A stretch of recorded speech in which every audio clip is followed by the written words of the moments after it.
Ketika rakan sebaya berusia 16 tahun berada di bangku sekolah, nasib malang menimpa seorang gadis apabila dia diculik dan dilarikan ke segitiga emas untuk dijual sebagai hamba sindiket pemerdagangan manusia. Titik hitam hidup mangsa itu dikongsikan menerusi bahagian pertama laporan eksklusif Fazli Ahmad. Baik, terima kasih kepada Sri Pentas. Baik, bersama saya wartawan Fazli Ahmad pada hari ini. Saya pada hari ini berada di salah satu lokasi lorong tingkus sempadan Malaysia Thailand yang dijumpai oleh pihak berkuasa baru-baru ini. Baik, sejak kebelakangan ini kita sering mendengar dan membaca berita tentang aktiviti pemerdagangan manusia, terutamanya di sempadan wilayah Thailand dan di sempadan wilayah Malaysia. Isu ini hangat dan sering dibincangkan dalam kalangan masyarakat dan juga pada peringkat global. Pelbagai pihak perlu mengambil tindakan terhadap isu ini bagi mencegahnya dari terus berleluasa. Pemerdagangan manusia adalah perdagangan dan perniagaan yang melibatkan pergerakan atau migrasi manusia secara haram, termasuk aktiviti buruh secara sah dan secara paksa. Istilah ini digunakan dalam konteks lebih sempit oleh kumpulan advokasi untuk merujuk kepada perekrutan, pengangkutan, perlindungan atau pengambilan manusia bagi tujuan perhambaan, pelacuran dan buruh paksa. Seksyen 2 Akta Anti Pemerdagangan Orang 2007 mendefinisikan pemerdagangan orang sebagai perekrutan, pengangkutan, pemindaan, perlindungan, penyediaan atau penerimaan seseorang bagi maksud eksploitasi. Pemerdagangan manusia merujuk aktiviti pemerdagangan dan perniagaan yang melibatkan pergerakan atau migrasi manusia secara haram, sama ada untuk menjadi buruh yang sah atau buruh paksa. Masalah ini semakin hari semakin serius kerana didorong oleh pelbagai punca. Permintaan tenaga buruh yang tinggi di sesebuah negara mendorong berlakunya kegiatan pemerdagangan orang. Pihak sindiket pemerdagangan orang mengambil kesempatan ini dengan membekalkan buruh untuk mengauk keuntungan. Sindiket-sindiket ini menyamar sebagai agensi pekerjaan untuk membantu buruh asing, namun mereka mengeksploitasi buruh-buruh tersebut akibat kelemahan dalam sistem perundangan. Apabila sampai di negara yang dijanjikan, buruh-buruh tersebut akan dipaksa bekerja dengan upah tidak setimpal. Hal ini juga menunjukkan bahawa hak asasi mereka sebagai manusia telah dirampas. Implikasi lain aktiviti pemerdagangan manusia adalah mencemarkan imej negara di mata dunia. Hal ini menyebabkan pelabur takut untuk melabur di negara kita. Pelbagai usaha perlu dijalankan untuk mengurangkan masalah tersebut. Aktiviti perdagangan manusia ini bermaksud segala bentuk eksploitasi, sama ada untuk tujuan seks, kerja paksa, pertahanan, perhambaan, bahkan turut melibatkan pemindahan organ manusia. Aktiviti ini mendatangkan pelbagai kesan negatif dan pelbagai usaha perlu dijalankan untuk mengurangkan aktiviti ini. Baiklah, pada hari ini bersama saya Datuk Seri Luqmanul Hakim bin Nur Duha, iaitu Menteri dalam Jabatan Perdana Menteri, dan bersama saya seorang lagi pakar ekonomi negara, iaitu Datuk Seri Asfar bin Baharudin. Baiklah, Datuk Asfar, boleh saya tanya, bagaimanakah pemerdagangan manusia ini mencecaskan ekonomi negara? Silakan. Baiklah, seperti yang kita tahu, kedatangan atau kes pemerdagangan manusia telah meningkat di negara kita, terutamanya di sepadan kita sekarang, yang kita berada sekarang, iaitu sepadan antara Malaysia dan Thailand. Jadi disebabkan isu pemerdagangan ini, ia boleh menjejaskan sedikit sebanyak ekonomi Malaysia dalam beberapa cara yang berpotensi untuk melumpuhkan atau mengurangkan kadar pertumbuhan ekonomi negara kita. Berikut ataupun ini merupakan beberapa cara di mana isu ini akan menjejaskan ekonomi Malaysia. Dengan cara pertama, penduduk atau negara kita akan kehilangan tenaga buruh tempatan. Jika orang menjadi mangsa pemerdagangan adalah orang yang produktif, kehilangan mereka boleh memberikan kesan kepada produktiviti negara atau ekonomi kita, ia juga boleh menyebabkan kekurangan buruh dalam sektor tertentu yang boleh menghalang pertumbuhan ekonomi negara. Sebagai contoh, jika rakyat atau orang Malaysia diseludup keluar atau didagang keluar, jadi kita akan kekurangan tenaga kerja yang akan menyumbangkan kepada ekonomi kita. Dan jika rakyat Thailand diseludup masuk, ia akan menyebabkan hasil pendapatan mereka akan dibahagikan kepada ejen ataupun akan disalurkan kepada syarikat yang menyeludup mereka. Sebagai contoh, orang Thailand yang diseludup akan bekerja sebagai buruh di pelbagai sektor seperti pembinaan atau perniagaan, yang akan menyebabkan warga Malaysia sendiri akan kehilangan peluang pekerjaan. Hal demikian membuatkan rakyat Malaysia akan merempat di negara sendiri. Seperti yang berkatakan tadi, hasil pendapatan mereka akan diberikan kepada ejen mereka sendiri. Baiklah, dengan cara kedua ialah kos sosial negara kita akan meningkat. Mengapa kos sosial negara kita akan meningkat? Isu pemerdagangan manusia boleh mewujudkan kos sosial kepada masyarakat atau kerajaan kita sendiri, seperti kos penjagaan kesihatan, pemulihan dan penjagaan kanak-kanak itu sendiri. Ini boleh mengurangkan sumber yang ada untuk keperluan asas dan ubat-ubatan di negara kita. Ini boleh mengurangkan sumber yang ada untuk pembangunan ekonomi negara kita. Perkara ini akan menyebabkan keperluan asas dan ubat-ubatan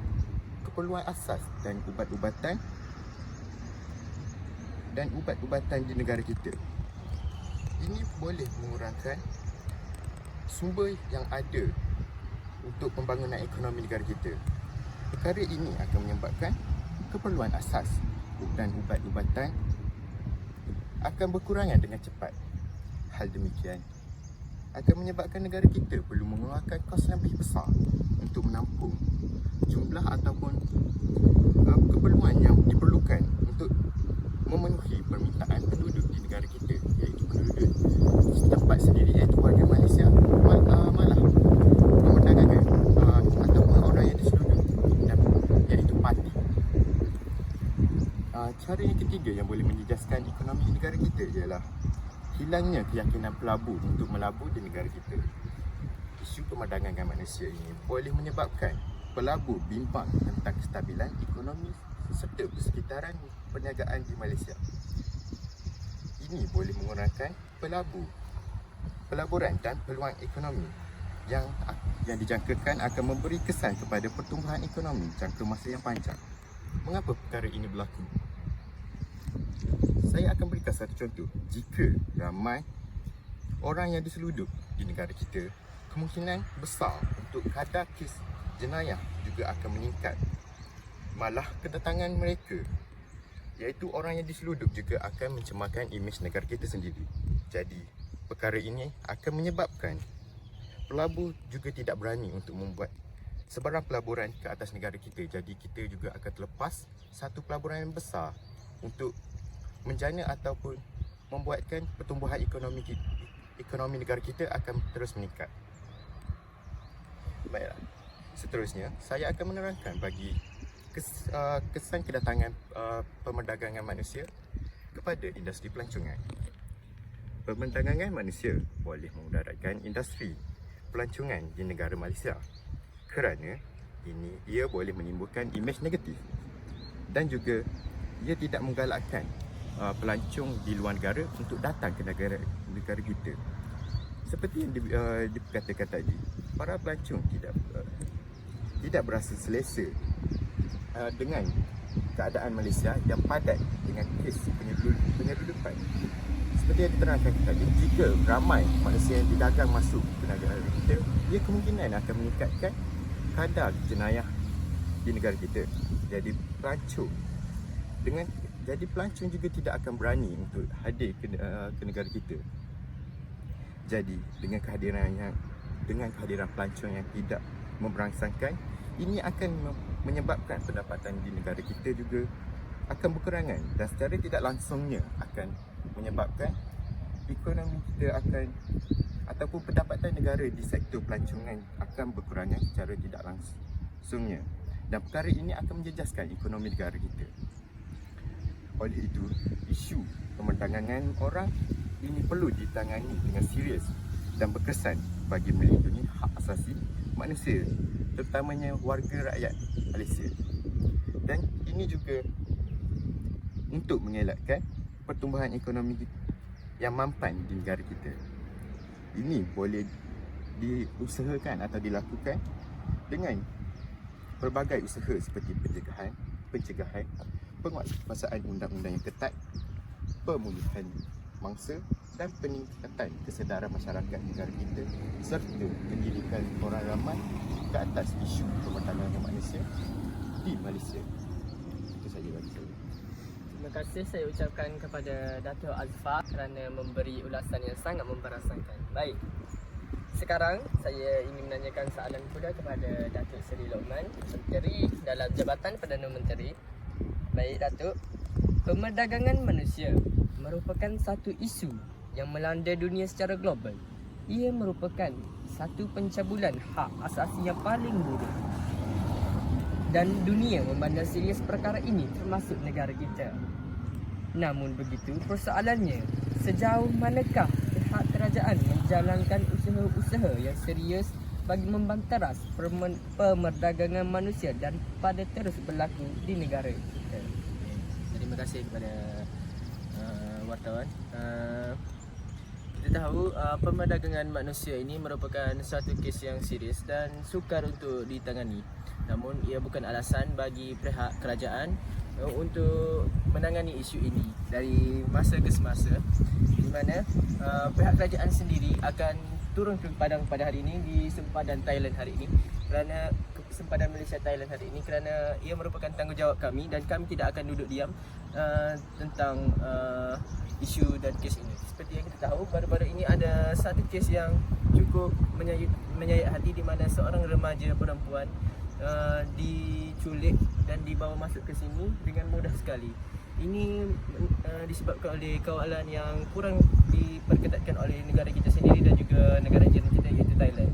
Jadi apa yang pihak kami dan pihak kerajaan lakukan, kami akan memperketatkan lagi undang-undang, di mana kami akan memastikan hanya pekerja yang mempunyai lesen sahaja ataupun visa yang akan diterima masuk ke Malaysia. Kerana ini bukan sahaja merugikan negara kita, malah merugikan negara jiran, kerana ia boleh menyebabkan imej negara itu sendiri terjejas akibat seperti aktiviti pemerdagangan manusia ini.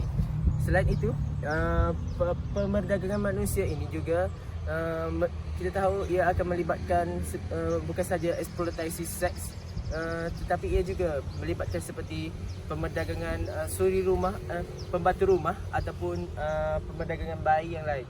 Jadi ia juga akan menimbulkan perspektif buruk pada pelabur-pelabur asing yang ingin melabur di negara kita dan juga negara jiran. Jadi kerjasama antara negara kita dan Thailand juga telah diperbuat pada Oktober tahun lalu, di mana kami di Jabatan Perdana Menteri melakukan kerjasama, melakukan mesyuarat antara sempadan Thailand dan Malaysia untuk memperketatkan lagi sempadan di Malaysia Thailand ini. Selain itu, kita juga telah mewujudkan Majlis Anti Pemerdagangan Orang (MAPO) bagi menyelaras badan antarabangsa berhubungan dengan pemerdagangan manusia ini. MAPO ini berfungsi sebagai untuk mewujudkan Akta Anti Pemerdagangan Orang dan Anti Penyelundupan Migran 2007.